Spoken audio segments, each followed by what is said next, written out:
legends, the beginning of the human race. It's such an archetypal story of our culture. It's such a strong story with all kinds of layers of metaphorical meaning that just struck me as something to satirize. Here's some more of this attempt to figure out how to satirize Adam and Eve.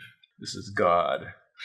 The guy's just that piercing, powerful light coming out of his eyeballs like a cat, like luminous.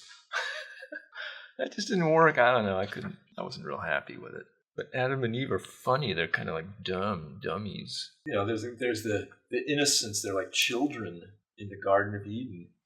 They're like God's children. God just says, I made you this garden and it's all yours. Do whatever you want. But just don't eat that one fruit in that tree. Don't touch that. The original writing, the early Hebrew, old Hebrew, what does it really mean? Tree of knowledge? Wow.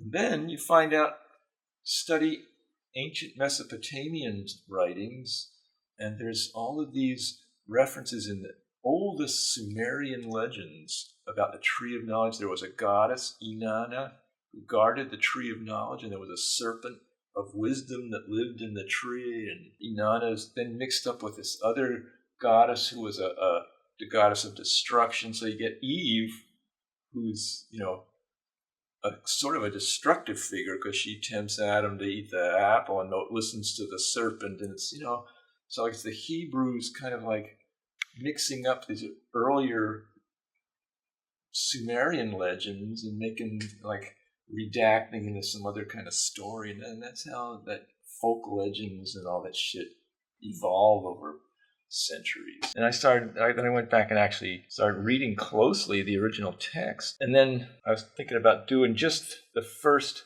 couple of chapters of Genesis as a comic story, And then I was talking to Dennis Kitchen, who used to be a small publisher, and he said, well, if you could do all of Genesis, I could probably pitch that to a publisher and get you a lot of money.